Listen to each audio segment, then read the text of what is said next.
अगर आपने यीशु के विषय में सुना है, तो आपने उसकी इस प्रख्यात शिक्षा के बारे में भी सुना होगा, जिसे सुनहरा नियम कहा जाता है। जैसा तुम चाहते हो कि लोग तुम्हारे साथ करें, तुम भी उनके साथ वैसा ही करो। असल में यह यीशु की कही एक और बात का दूसरी तरह से कहा जाना है, जहां उन्होंने कहा था कि जीवन का अर्थ परमेश्वर से प्रेम रखना और अपने पड़ोसी से अपने समान प्रेम रखना है। कितनी सुंदर बात है। परंतु जिस प्रेम शब्द की बात उन्होंने की, उसका वास्तविक अर्थ क्या है? अंग्रेजी में इस शब्द का अर्थ अस्पष्ट है, क्योंकि आप अपनी माँ से प्रेम कर सकते हैं और पिज्जा से भी। यदि दोनों ही मामले में प्रेम शब्द का एक ही अर्थ है, तो अवश्य ही आपकी माँ को बुरा लगेगा। तो अपनी भाषा में यीशु क्या कहना चाहते थे? सबसे पहले यह जानना जरूरी है कि अपने पड़ोसी से प्रेम रख वाला वाक्यांश इब्रानी भाषा की बाइबल में से लिया गया है, जहाँ प्रेम के लिए आह्वा शब्द का प्रयोग किया गया है। लेकिन यीशु की प्रतिदिन की बोलचाल और शिक्षा देने की भाषा में, जो आरामी भाषा थी और इब्रानी के निकट थी, उसमें प्रेम के लिए राखमा शब्द है। पर जब यीशु के चेलों ने उसकी शिक्षाओं को सारे संसार में फैलाया, तो उन्होंने इस शब्द का अनुवाद यूनानी भाषा में अगापे कर दिया। पर यहाँ जो मोहक बात है वह यह है, यीशु के जिन आरंभिक चेलों ने नए नियम की पुस्तकों को यूनानी भाषा में लिखा, उन्होंने अगापे शब्द का अर्थ प्राचीन शब्दकोशों में नहीं ढूंढा, बल्कि उन्होंने यीशु की शिक्षाओं और उसके जीवन को देखा, ताकि वह प्रेम की अपनी अवधारणा को नए प्रकार से परिभाषित कर सके। तो एक बार जब यीशु से पूछा गया कि यहूदी पवित्र शास्त्र में सबसे महत्वपूर्ण आज्ञा कौन सी है, तो उसने सबसे पहले तोरा में दी गई शेमा नाम की प्राचीन प्रार्थना का हवाला दिया। तो अपने परमेश्वर से अपने सारे मन के साथ प्रेम रखना।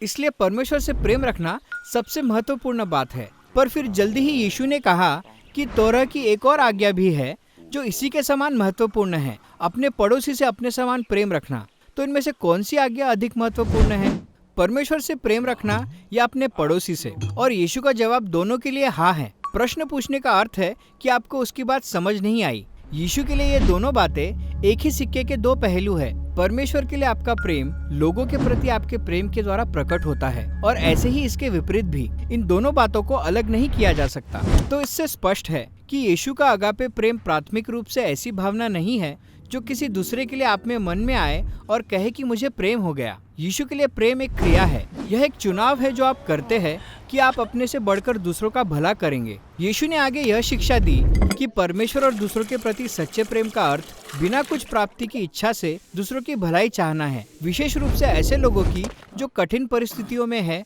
और जो आपको चाहकर भी कुछ लौटा नहीं सकते। यीशु के अनुसार इस तरह का उदार प्रेम परमेश्वर के दिल की धड़कन को प्रकट करता है। वह इस बात को और भी आगे ले जाता है।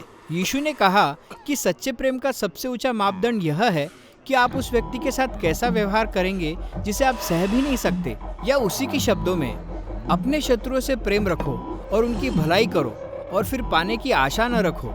यीशु के लिए शत्रु को गले लगाने वाला प्रेम स्वयं परमेश्वर के चरित्र के अनुसार है।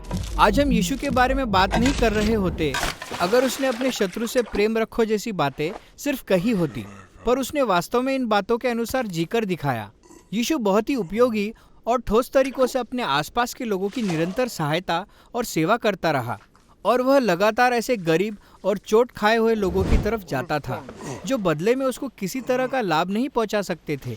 वह उनके प्रति प्रेम दर्शाता था जिन्हें सब भूल चुके थे, जो जीवन की धुंध में कहीं खो चुके थे। अंत में जब यीशु दृढ़ कदमों से यरूशलेम पहुंचा, तो उसने अपने लोगों के नेताओं पर पाखंडी और भ्रष्ट होने का आरोप लगाकर उन्हें अपना दुश्मन बना लिया। लेकिन फिर भी अपने दुश्मनों को पराजित करने के बजाय उसने उन्हें अवसर दिया कि वे उसे ही मार डाले। यीशु ने अपने शत्रु के स्वार्थ और भ्रष्ट आचरण के लिए जान दी, क्योंकि वह उनसे प्रेम करता था।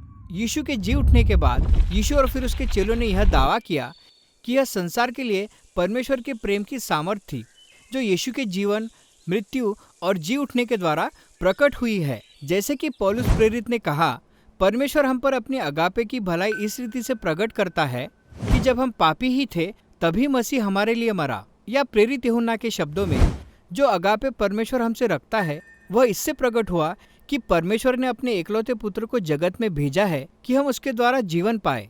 इसलिए यूहन्ना बहुत सहजता से इस निष्कर्ष पर पहुंचा, हे प्रियो, जब परमेश्वर ने हमसे प्रेम किया तो हमको भी आपस में प्रेम रखना चाहिए। इसलिए मसीही विश्वास इस भरोसे पर आधारित है कि सृष्टि के केंद्र में एक ऐसा जन है जिसका प्रेम इस संसार के लिए उमड़ रहा है। इसका अर्थ यह है कि मानव के जीवन का अभिप्राय उस प्रेम को प्राप्त करना है जो यीशु में होकर हम तक पहुंचा है, और फिर उसे दूसरों को देना, जिससे ऐसी संस्कृति की रचना हो जो दूसरों का हित चाहने वाली और स्वार्थ प्रेम पर आधारित हो। और यही है नए नियम में अगापे प्रेम का अर्थ।